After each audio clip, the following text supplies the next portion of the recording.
با علم که نعمتهای رب العالمین رو تو میشناسید. ما باید نعمتهای خدا رو شناسایی بکنیم. اگر مال نداد میگیم خدا هیچی نداده، اگر ماشین نداد میگیم خدا هیچی نداده، اگر خانه نداد، اگر حقوق خوبی نداد، درآمد خوبی نداد، میگیم خدا هیچی نداده. خیلی نعمت ها هستن که مال و مقام و جمال و اینا در مقابلش هیچی هستن. یک داستان تکان دهندی بعضی از عرفا نقل میکنن که یه روز غلام سیاه پوستی با اربابش از کنار مسجدی رد میشدن.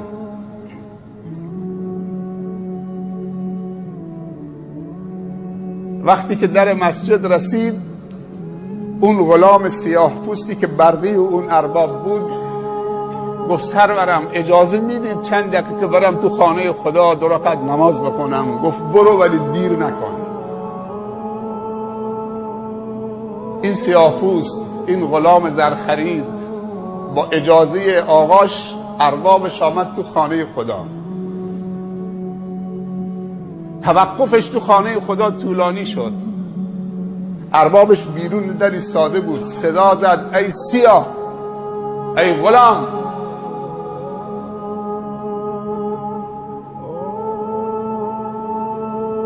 گفت زود بیا بیرون.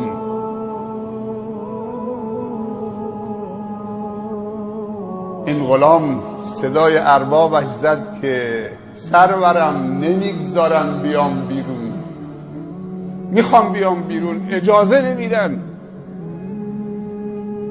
گفت من آقای تو هم، سرور تو هم، تو مملوک منید، عبد منید، برده منید، چه کسی غیر از من نمیذاره تو بیاید بیرون؟ گفت همون کسی که به تو اجازه نمیده بیاید داخل خونش. همون کسی که به تو اجازه نمیده بیاد داخل خونش به من اجازه نمیده که بیام بیرون.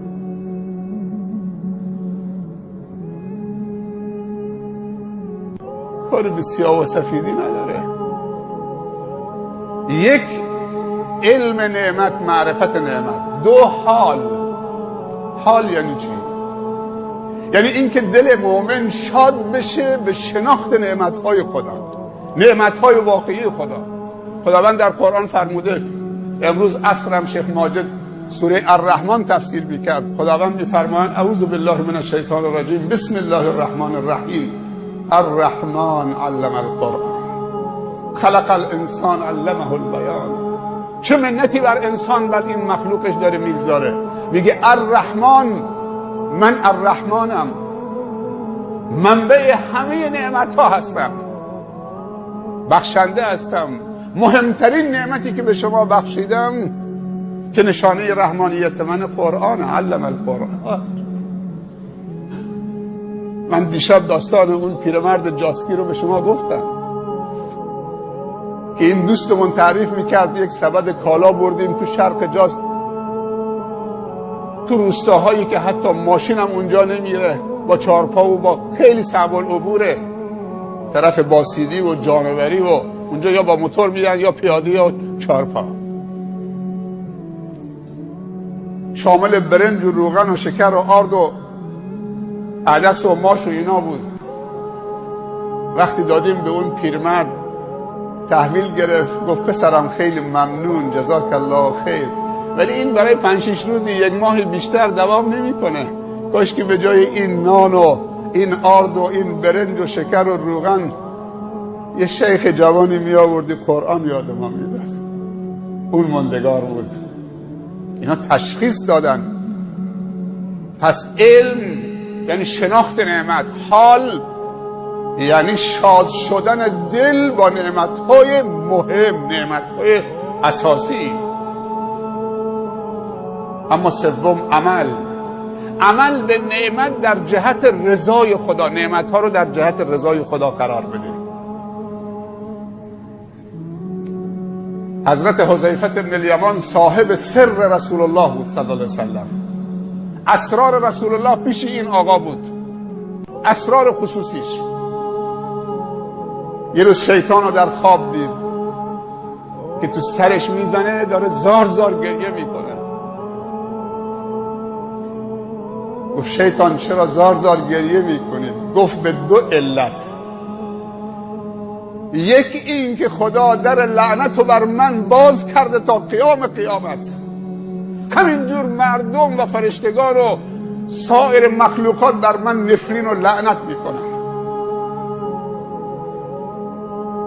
و دوم این که خدا قلب مؤمنین را بر من، نفوذ من در قلب مؤمنین رو مسدود کرده. هر وقتی که تصمیم گرفتم نفوذ بکنم بر قلبشون، با هیبت مؤمنین مواجه میشم که تبدیل به آتشی میشه میخواد منو بسوزونه. امروز شما اینجایید، امشب اینجایید. آیا شیطان اجازه داد؟ آیا راضی شد که شما بیاید؟ آیا خوشش میاد؟ شما محکم ایستادید، استقامت داری میکنید، لیکن نفوذ به دل مؤمنان مسدود کرده. من نمیتونم وارد بشم. چه نعمتیه. همش جوان نشسته. نه که اینجا درست مسجد الحرام در دنیا فقط یک جاست، کعبه، اما قبله همه جا هست. اون برنامه‌ای که الان اونجا اجرا میشه ما اینجا اجرا میکنیم. اونجا قیام، اینجا قیامه. اونجا خط میخونن، اینجا ما خط میخونیم. پس میشه برنامه های خوب و هر کجای دنیا داشته باشه.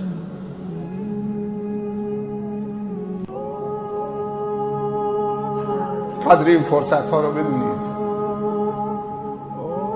من قبلا هم به شما گفتم که تو همین ماه مبارک رمضان امسال 2 نفر میشناسم، 2 نفر، 2 تا جوان شاید 30-35 سال بیشتر.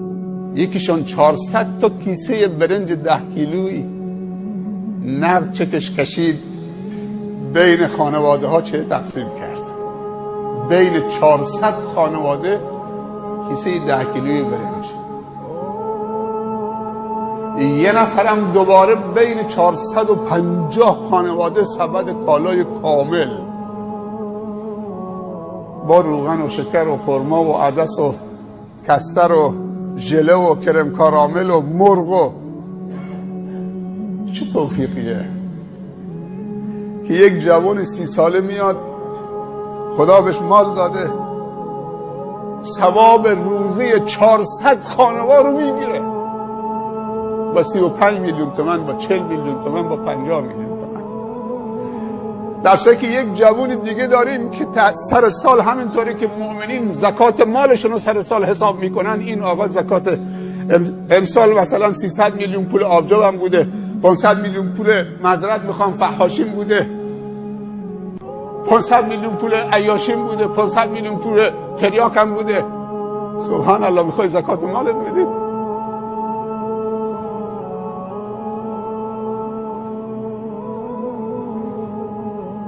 هرچی کنی به خود کنی، گر همه نیک و بد کنی، کس نکند به تو آنچه که خود به خود کنی.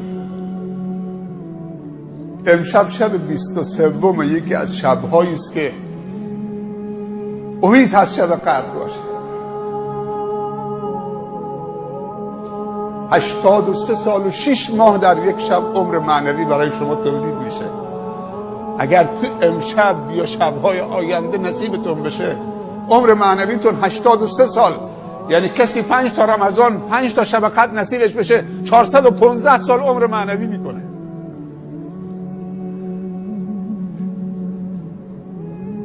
حالا عمر حضرت نوح بالاتره یا عمر امت محمد بالاتره؟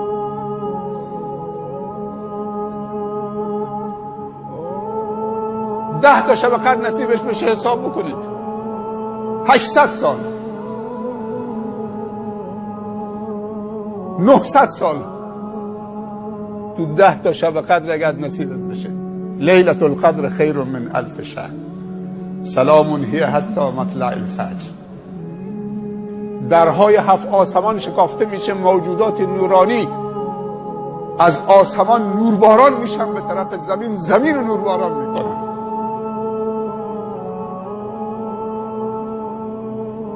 دنبال رکوع کنندگان و سجده کنندگان هستند، دنبال حلقه های ذکر هستند، با مؤمنین تو این شبها مصافحه میکنند. سلام هی حتی مطلع الفجر.